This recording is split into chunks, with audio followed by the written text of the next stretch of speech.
The Grizzlies' long pursuit of Allen Iverson may finally be coming to an end, as Iverson making the announcement within the last hour via his personal Twitter account. Here is what Iverson posted. God chose Memphis as the place that I will continue my career. I met with Mr. Heisley, the owner, Chris Wallace, the GM, and my next head coach, Lionel Hollins. Again, that is from Allen Iverson on his Twitter account within the last hour or so. For more on this story, we welcome an ESPN.com senior writer, Mark Stein. Mark, again, Allen Iverson seemingly extending his career to his 14th season. What is the latest?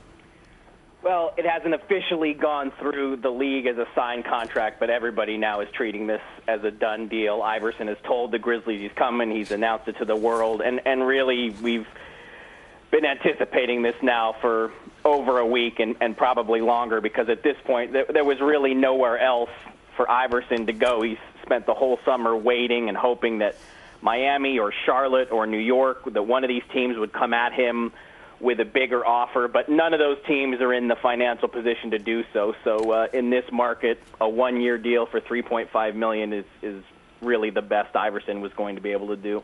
Yeah, and considering, far less than what he made last year, nearly $21 million with Denver and Detroit. Mark, your thoughts on Iverson making this decision, extending it one more year versus hanging it up?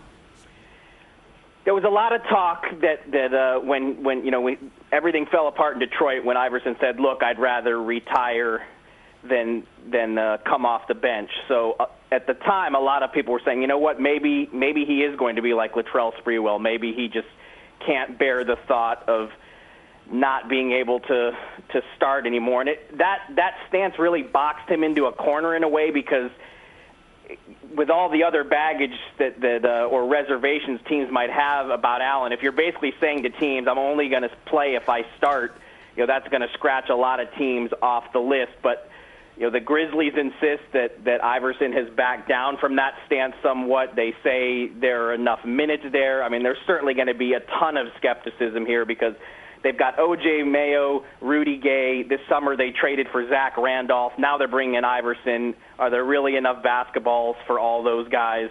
I mean, there's going to be huge skepticism. But you also realize this is a team that's had huge trouble selling tickets.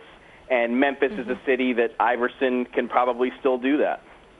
So it'll be interesting to see how much time Allen Iverson will see on the court, but also the effect that he will have in the locker room with the Grizzlies. That is ESPN.com senior writer Mark Stein with the latest on Allen Iverson.